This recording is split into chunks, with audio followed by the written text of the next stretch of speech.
this tutorial, you'll discover how to add Spotify songs to your Canva presentation quickly and easily.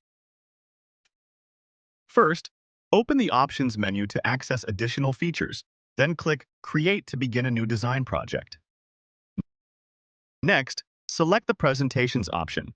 Pick a company profile template, then apply all pages to instantly set up your presentation base.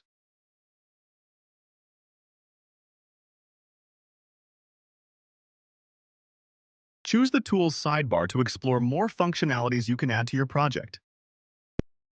Now search for the Embed option by typing in the search field and select Embed from the results to move forward with adding external content.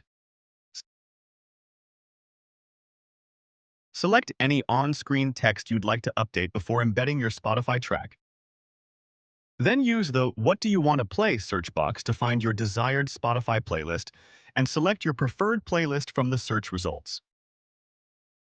After making your selection, copy its link. You'll see a confirmation that it's been copied. Now, paste your Spotify link into the designated field for web links, and if necessary, review the entry to confirm it's correct.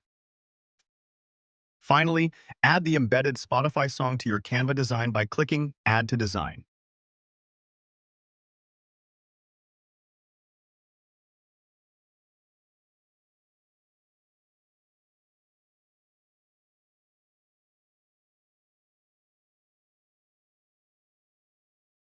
You've just learned how to upload Spotify songs to your Canva presentation.